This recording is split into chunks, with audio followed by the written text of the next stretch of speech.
Hey guys, Starkle here, coming at you with a 1v1 replay commentary here on Scrap Station, my second favorite map. Steps War would be my first. And here we have Choya playing as the red Protoss, spawning at the 2:33 o'clock on the right side of the map. And up here on the top we have oGsTheWind, basically the win in the OGS clan, as the blue Zerg here at the 12 o'clock on the top part of Scrap Station. And this is a 1v1 map, and it is interesting that oGsTheWind is not sending his Overlord across in between the bases here, because obviously he knows where he spawns. So I would assume he's going to park it right around here to get vision of this area, but I guess we'll see, and who knows. But I believe it was the last game, if not the second to last game I cast, was Choya versus Maiaware on Lost Temple, and we saw how Choya used Phoenixes to get pretty much complete map control, and he had the Watchtower for most of the game, so obviously a very, very talented Protoss player.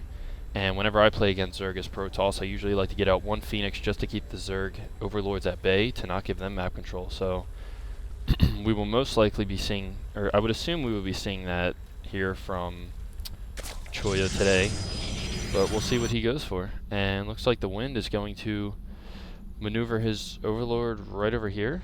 I'm not sure what he's doing. He's being very interesting with these overlords, and he sent the second overlord towards this expansion of Choya. And Choya's going to grab this Watchtower. Going to just barely spot that Overlord. Both of them are going to spot each other here. And last time I played against a Protoss, he actually took his probe, sent him all the way around here, and tried to build a proxy pylon. So let's see if he does that. And it looks like the Wind here going for 14 hatch. So quick expand, and then 14 spawning pool as well. Or 15 hatch, 14 pool. And he will hopefully get that early economic advantage. And it looks like Choya's going to spot this, get off one quick zap, and back off there. Choya just now getting his cybernetic score, not even getting any zealots out. So getting that early economy for that early stalker also helps deal with these overlords here, which is very good. And looks like the Wind is going to park his overlord over here on the opposite side than I originally stated, which is also a very good location. And looks like Choya's just going to hang out here in the Wind's base, and another Overlord popping out. And he has not made any Zerglings or Queens, of course, because this spawning pool is not even completed yet. And this hatchery is actually almost up, so he will have quite the economic advantage when this is done. And looks like Choya's going to get a, not a Stalker, but a Zealot first, just slightly delayed. And he also has his second gas up, getting a pylon back here just to watch his whole base area. And it looks like Choya's going to finally back out. I guess he saw the spawning pool had finished and some Zerglings were in production. And I just lost where they went. Here they are looking for proxy pylons throughout the map. And looks like the Wind's going to chill right here. And Choya parking his probe right here behind this expansion mineral line. Oh, I should definitely have the production tab up, not that one. And Choya finally getting that Stalker. And he does have enough for a Chrono Boost on this Cybercore, and getting a Twilight Council. That's what this pylon's here for hiding it back here so no overlords can really spot it.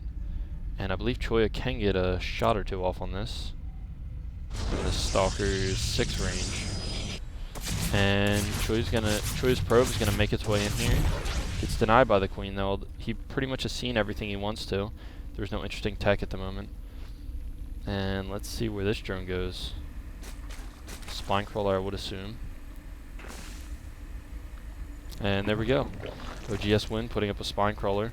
Very nice with the creep spread as well. And a Dark Shrine coming in. So 2 more gateways coming in, and now a Dark Shrine directly after the Twilight Council. I love DTs. I've been using them a lot more lately, actually. And I played against the Zerg guy, and it pretty much won me the game because of those. And looks like the Wind has spotted this proxy pylon. And he also, there's a good chance he saw this probe moving down here because of this overlord placement. So Choya's going to get caught by these Zerglings, and they are going to eventually kill that. I'm not sure, I don't think he'll be able to, no, he will not be able to make that in there. There's just a flock of Zerglings here and a spine crawler, so we will not get to see anything inside the base. And we have a Roach Warren going up as well, so Speedling Roach build, pretty standard. And Choya really needs to macro up on the Stalkers if he wants to deal with this, or of course he could just go straight for the DTs. And he has to wait for the cooldown. Let's see if he can make anything happen with these DTs. And these Zealots are going to hold position here. Or not hold position. And a run by here. TheWind getting very nice force field, trapping a lot of those Zerglings from doing the max damage. And Choya should probably warp in a DT or two. Maybe from the back of the base. And somehow Choya holds this off. And he almost put down a pylon there. And that was very close. Choya would have had that if he had both of his Zealots holding position. Only one of them was, though. And he also has this proxy pylon. Keep an eye out for that later on. And one DT making his way up towards TheWind's base. Let's see what damage this thing can do. It is sitting at 45 melee damage at the moment. And an Overseer just in time focuses down that DT. And looks like he's got TheWind scared. Moving into his mineral line. And looks like the threat of that is over. Now, what a lot of people don't realize is you can actually take a Dark Templar and just keep him in your main army, and that'll do some crazy, crazy damage there. And Choya's feeling pretty confident at the moment. Decides to finally expand at 48 supply. Putting down this pylon here. If he puts down maybe another pylon and say a forge, that'll make a nice little choke for him to hold. And looks like TheWind sticking with these Lings for now. It's also got, of course, these roaches once again. And an in-base hatchery as well for TheWind. Getting dual gas at his expansion. He should probably saturate this a little bit more as well. But this in-base hatchery is quite interesting play. And looks like more Lings are going to try a run by, and one Stalker making a nice little choke. And I don't know what they can do against these probes. Probes turn to attack. One probe goes down. Only one probe kill there. So that was very nice by Choya. And there's that forge I was talking about. Just another gateway just to be thrown down. Now if he tells these Stalkers, and yep, to hold position right here, there's no way that the Zerglings can get through. Or these roaches, of course. And a second Overseer morphing in. As well as a Spire. Let's see if I can find out where he hid that. Back here in the mineral line, very standard place. Two Overseers coming in, most likely going to contaminate something. I would assume these warp gates. And Choya is sitting at 5 warp gates, has a 6 warping in at the moment.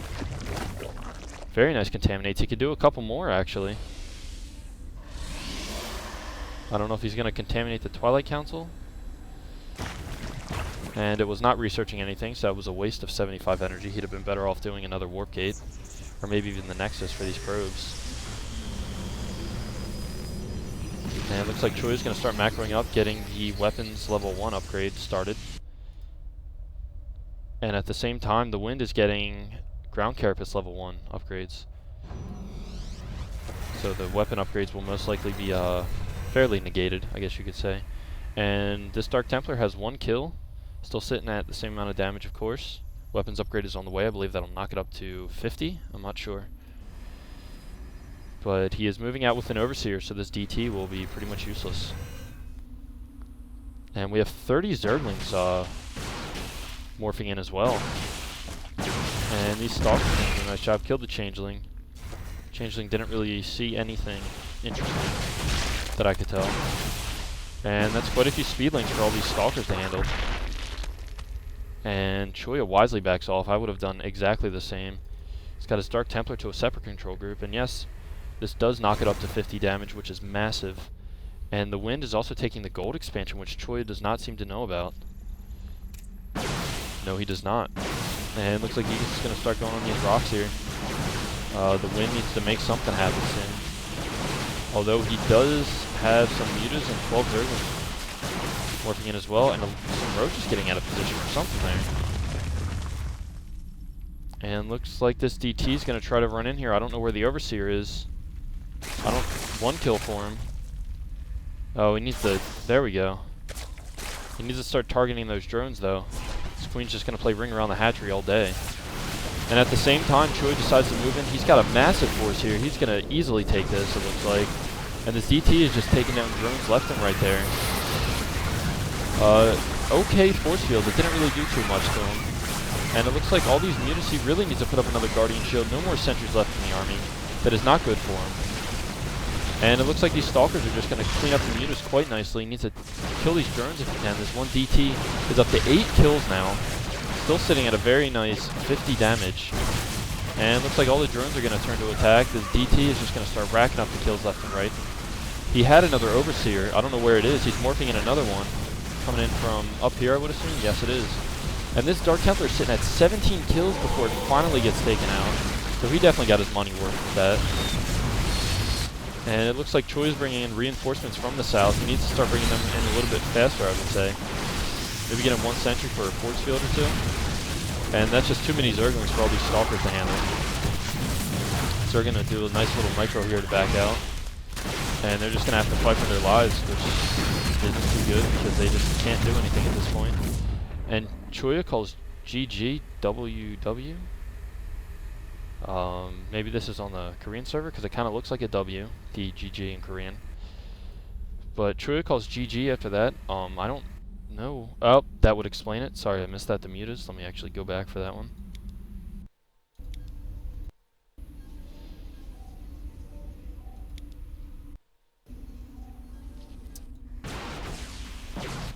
And let me find out where all those mutas went. Gonna fast forward.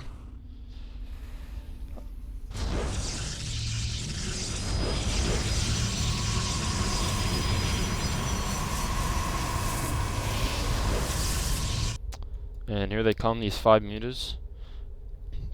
This would explain the GG, of course. And they're going to go straight for the main. Start targeting all these probes. I don't know. They're getting tons of probe kills. I don't know why they started to back off. There's not any threat right now. I'm also quite surprised that oGs, TheWind, held off that attack at his main base. 4 kills, 4, 1. And this would easily explain the GG, especially since it would just take him way too long to macro off the probes there. And his forces were completely taken out. And now that I look at it, his forces were way too spread out. He should have kept them a little bit clumped up there. And all these probes are taken out. Going to move down into the natural here for Choya. And that is why the wind took, or the oGs TheWind took the game. Guys, thanks for watching. This has been Star Frizzle. oGs TheWind versus Choya. PVZ there on Scrap Station. Star Frizzle signing out.